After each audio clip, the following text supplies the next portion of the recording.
नमस्कार दोस्तों, मैं हूं नीरज और आपकी अपनी कक्षा में स्वागत है। इस वीडियो में हम लोग सोलर एनर्जी के बारे में डिस्कस करेंगे। सोलर एनर्जी और सौर ऊर्जा के बारे में समझेंगे कि वो क्या होता है। तो देखिए, सौर ऊर्जा अक्षय ऊर्जा का एक रूप है जो बिना किसी सीमा के उपलब्ध है। यानी कि ये एंडलेस है, ये कभी भी खत्म नहीं होने वाली है। इसका उपयोग हमारी आवश्यकता के लिए किया जा सकता है। दशकों और सदियों से इस प्रकार की ऊर्जा का उपयोग जीवों द्वारा एक या दूसरे तरीके से किया जा रहा है ताकि वो सुचारू रूप से जीवन जी सकें। जैसे कि हमारे, अगर आप ऐसे सोचें तो सूर्य की ऊर्जा के बिना हमारा जीवन भी नहीं चल सकता है। जैसे कि हमारा जीवन अगर हमें आगे बढ़ाना है तो भोजन बहुत ही आवश्यक है। और भोजन हमें कहाँ से मिलता है? अगर हम सोचें तो शाकाहारी भोजन जितने भी हैं हमें पेड़ पौधों से मिलते हैं, और पेड़ पौधों से मिलते हैं यानी कि पेड़ पौधे होना जरूरी है। और हम जानते हैं कि पेड़ पौधे जो हैं जीवित रहने के लिए सूर्य की रोशनी का ही इस्तेमाल करते हैं। सूर्य की रोशनी का इस्तेमाल करके अपना भोजन बनाते हैं और जीवित रहते हैं। तो इसका मतलब ये हुआ कि अगर हमें भी जीवित रहना है तो हमें सूरज की एनर्जी, सूरज की रोशनी की बहुत ज़्यादा आवश्यकता है। ऐसे ही हम अगर बात करें कि सूर्य ऊर्जा का उपयोग क्या है, तो सूर्य ऊर्जा का जो सबसे बड़ा उपयोग है, नॉर्मली इनडायरेक्टली जो हमें बहुत ज़्यादा ध्यान नहीं देते हैं, वो क्या है कि पेड़ पौधे जो हैं प्रकाश संश्लेषण के माध्यम से भोजन बनाने के लिए करते हैं इसका उपयोग। और उसके लिए, भोजन बनाने के लिए वो कार्बन डाइऑक्साइड का भी इस्तेमाल करते हैं जो हमारे ही द्वारा उत्सर्जित की जाती है। जब हम सांस लेते हैं तो ऑक्सीजन लेते हैं और जब छोड़ते हैं तो कार्बन डाइऑक्साइड छोड़ते हैं। तो वही कार्बन डाइऑक्साइड का इस्तेमाल जो है पेड़ पौधे अपना भोजन बनाने के लिए करते हैं। साथ साथ में पानी और सूरज की ऊर्जा, सूरज की जो रोशनी है उसका इस्तेमाल करते हैं और भोजन बनाते हैं। और जब वो भोजन बनाते हैं और अपने आप को विकसित करते हैं, उन्हीं पेड़ पौधों से हमें भी भोजन मिलता है और हमारा जीवन भी आगे बढ़ता रहता है। तो हम ऐसे सोचें तो हमारा जो है जीवन काफ़ी हद तक सूरज की ऊर्जा पे निर्भर करता है। अब बात करते हैं हम लोग इसके एप्लीकेशन, अनुप्रयोग के बारे में। अनुप्रयोग का मतलब हम और इसको इंडस्ट्रियल लेवल वगैरह पे कहाँ पे यूज़ कर रहे हैं या और जीवन में कहाँ कहाँ पे इस्तेमाल कर रहे हैं। तो आप देखें तो आधुनिक युग में जो है सूर्य ऊर्जा का अनुप्रयोग जो है काफ़ी बढ़ता जा रहा है। जैसे कि चाहे वो डोमेस्टिक लेवल हो यानी कि घरेलू उपयोग हो या औद्योगिक यानी कि इंडस्ट्रियल, दोनों में ही जो है काफ़ी तेज़ी से बढ़ रहा है। घरेलू उपयोग की अगर हम बात करें तो आजकल जो है हमारे सोलर कुकर हैं, पानी गर्म करने के लिए जो है सोलर हीटर्स यूज़ किए जा रहे हैं, और एयर कंडीशनर वगैरह को चलाने के लिए भी हम सोलर पैनल का इस्तेमाल करके जो है हम पानी, जो हवा है उसको ठंडा करने की कोशिश करते हैं। तो इस तरीके से जो है हमारा डोमेस्टिक लेवल पे। ऐसे ही हम इंडस्ट्रियल लेवल पे अगर हम बात करें तो बड़े बड़े सोलर पैनल का इस्तेमाल करके जो है वहाँ पे बिजली प्रोड्यूस की जा रही है और उसका इस्तेमाल जो है मशीनों को चलाने के लिए किया जाता है। तो सौर सौर ऊर्जा का बहुत ही ज़्यादा आजकल हमारे जीवन में इस्तेमाल हो रहा है, चाहे वो डोमेस्टिक लेवल पे हो चाहे वो इंडस्ट्रियल लेवल पे हो। और सबसे अच्छी बात इसमें ये है कि ये पूर्णतः मुफ्त है। मुफ्त है का मतलब ये एंडलेस है, एक तो ख़त्म नहीं होनी है और हमें इसका कोई भी अलग से चार्ज नहीं देना होता है। यद्यपि यहाँ पर जो हमारे सोलर पैनल हैं या जो भी युक्तियाँ हम इसके लिए इस्तेमाल करते हैं ऊर्जा को कलेक्ट करने के लिए, वो थोड़ी सी कॉस्टली है, जिसमें इनिशियल कॉस्ट जो है थोड़ी ज़्यादा होती है, लेकिन उसके बाद हमें उसमें कोई आवश्यकता नहीं होती है क्योंकि उसमें हमें कहीं पर भी इनपुट देने की ज़रूरत नहीं होती। जैसे कि अगर हम सोचें कि हमें ऊर्जा चाहिए, पावर हमको चाहिए, इलेक्ट्रिसिटी चाहिए, तो हमारे घर पे अगर डीजल जनरेटर है तो डीजल जनरेटर में हमें हमेशा फ्यूल भरना पड़ेगा। लेकिन यहाँ पर क्या है, हमें ऐसा कुछ करने की ज़रूरत नहीं है। हमने एक बार सेटअप लगा लिया, उसके बाद हमें एनर्जी मिलती रहेगी। फिर इसके बाद हम बात करते हैं कि इसकी क्षमता, सोलर ऊर्जा की जो क्षमता है यानी कि पोटेंशियल ऑफ सोलर एनर्जी। तो पोटेंशियल तो बहुत ज़्यादा है, अनंत है, उसकी कोई सीमा नहीं है, लेकिन हमारी जो उसको कलेक्ट करने की जो क्षमता है वो काफ़ी कम है ना। यानी कि हमारे पास ऊर्जा तो बहुत हमको मिल रही है, सूर्य की रोशनी तो हमारे पास बहुत सारी आ रही है, लेकिन हम उसको कलेक्ट अच्छे से नहीं कर पाते हैं। तो हमारी जो क्षमता है वो जो है काफ़ी कम है इसको कलेक्ट करने के लिए। और जो सूरज की रोशनी है, अगर आप पृथ्वी को देखेंगे, पृथ्वी जो अगर गोल है, इस तरीके से अगर हम गोल समझें, तो जो उसमें भूमध्य रेखा है, यानी कि जो बीच में जो लाइन है, उस लाइन पे सबसे ज़्यादा रोशनी पड़ती है सूरज की। और इस तरफ जाएं या हम इसके इस तरफ जाएं, दोनों साइड में क्या है, रोशनी धीरे धीरे कम होती चली जाती है। तो हमारा जो भारत देश है वो लगभग भूमध्य रेखा वहाँ से गुजरती है, क्योंकि यहाँ सेंटर पे ही है, इस हिस्से पे है। तो वहाँ पर हमको काफ़ी मात्रा में जो है सोलर एनर्जी हमें मिलती है। बस ये है कि इसकी जो हमारी जो सौर ऊर्जा की जो क्षमता है कलेक्ट करने के लिए, वो हमारी काफ़ी कम है।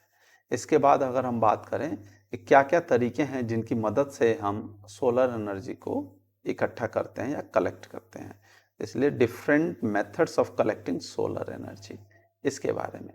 तो सबसे पहले तो फोटोवोल्टाइक सिस्टम है, जो कि नॉर्मली हम लोग अपने घरों वगैरह में इस्तेमाल करते हुए देखते हैं।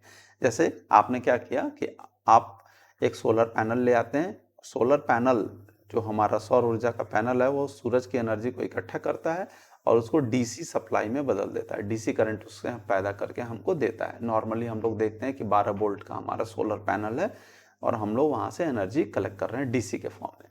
फिर उसके बाद हम लोग क्या कर सकते हैं, ऊर्जा का कन्वर्टर, यानी कि आजकल हम लोग जो इन्वर्टर वर्ड यूज़ करते हैं, उसका इस्तेमाल करके हम क्या करते हैं, उसको एसी में कन्वर्ट कर लेते हैं। एसी करंट में हम उसको क्या कर लेते हैं, बदल लेते हैं, और उसका इस्तेमाल जो है हम अपने डेली लाइफ में कर रहे हैं, जो कि दिनचर्या में हमारी इस्तेमाल होती है। चाहे वो आजकल गर्मियाँ हैं तो पंखे का इस्तेमाल, कूलर का इस्तेमाल, या टीवी देखना है, या मोबाइल चार्ज करना है, व्हाटएवर, इस तरीके की चीज़ों में हम लोग बड़े आराम से उसका इस्तेमाल कर रहे हैं। फिर इसके बाद आता है एक दूसरा मेथड है, that is called the concentrated solar power, यानी कि केंद्रित सौर ऊर्जा।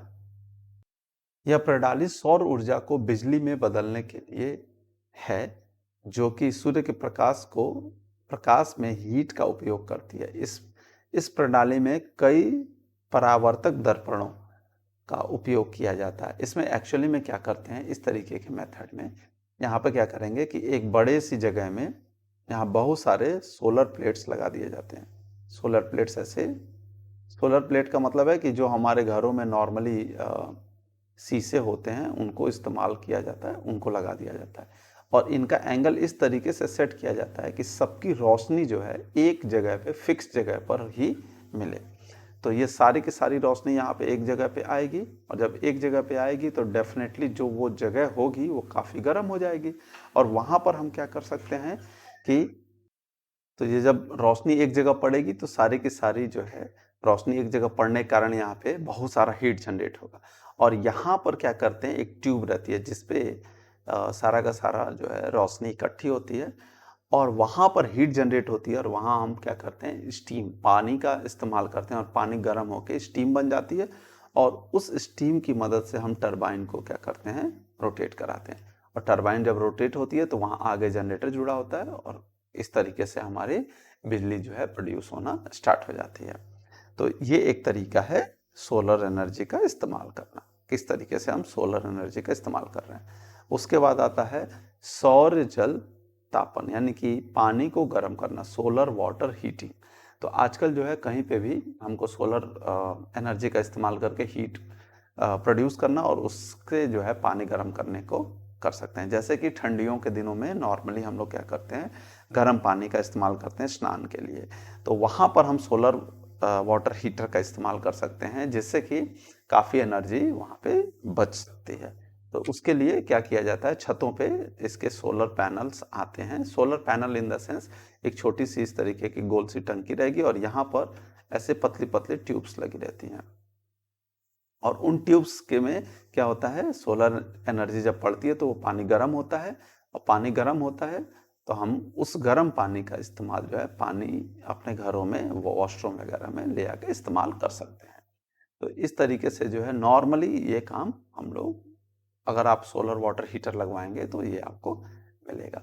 फिर इसके बाद बात करते हैं सोलर ऊर्जा के लाभ, हमारे इसके फायदे क्या क्या हैं। तो सबसे बड़ा इसका फायदा क्या है, सबसे बड़ा इसका फायदा ये है कि ये जो है आपका अक्षय ऊर्जा है, यानी कि कभी भी ख़त्म ना होने वाला एक तरफ से ऊर्जा है और इसके लिए हमें कहीं पे भी जाने की आवश्यकता नहीं है, जहाँ भी हैं हम वहाँ पे ईज़िली अवेलेबल है। उसके बाद जो है, इससे कहीं पे भी कोई प्रदूषण नहीं होगा। सौर ऊर्जा से किसी प्रकार का कोई भी प्रदूषण का कारण नहीं है। यानी कि सूरज की जो रोशनी है उसमें किसी उसके कारण से कोई भी हमारी जो धरती है वहाँ पे कोई भी एयर पॉल्यूशन है या और तरीके के पॉल्यूशन है, चाहे सॉइल पॉल्यूशन है, इस तरीके कोई भी पॉल्यूशन वगैरह यहाँ पे नहीं होता है। ना ही यहाँ से कोई रासायनिक क्रिया होती है, ना ही यहाँ से कोई रसायन निकलता है। इस तरीके की कोई भी चीज़ जो है यहाँ पर नहीं होती है। तो ये जो है सबसे बड़ा एडवांटेज है और सबसे बड़ी बात ये है कि आपको फ्री ऑफ कॉस्ट में मिल रही है और अनंत समय के लिए मिलेगी। आगे आपको जितनी भी ज़रूरत है उतनी आपको यहाँ पे अवेलेबल है, हमेशा के लिए अवेलेबल है और फ्री ऑफ कॉस्ट में अवेलेबल है। तो इसलिए ये सबसे बड़ा इसका एडवांटेज है। नुकसान की अगर हम बात करें तो नुकसान में क्या हो सकता है? सबसे बड़ी बात कि हमारे पास जितने भी अप्लायंसेस हैं, जितने भी हमारे इसके ऊर्जा संग्रहित करने के तरीके हैं, वहाँ हमारे पास जो है ऊर्जा तो बहुत है, लेकिन हम उसका संग्रह जो है बहुत कम कर पा रहे हैं। तो ये सबसे बड़ा एडवांटेज है। और अगर आप कहें कि सोलर पैनल लगा दें, तो सोलर पैनल लगाने के लिए आपने देखा होगा कि काफ़ी सारा स्पेस की रिक्वायरमेंट होती है और जितना स्पेस की रिक्वायरमेंट होती है, स्पेस का मतलब जगह की रिक्वायरमेंट है, उसके अनुसार जो है ऊर्जा काफ़ी कम जो है हम कलेक्ट कर पाते हैं, इकट्ठा कर पाते हैं या जनरेट कर पाते हैं। तो इसलिए ये जगह बहुत ज़्यादा घेरती है, ये भी इसका बहुत बड़ा डिसएडवांटेज है। तो आशा करते हैं कि आपको वीडियो पसंद आई होगी, आपको काफ़ी कुछ चीज़ें सीखने को मिली होंगी। अगर आप को वीडियो पसंद आई है तो आप अपने दोस्तों के साथ शेयर करें और अगर आप चैनल पे नए हैं तो चैनल को सब्सक्राइब कर लें। धन्यवाद।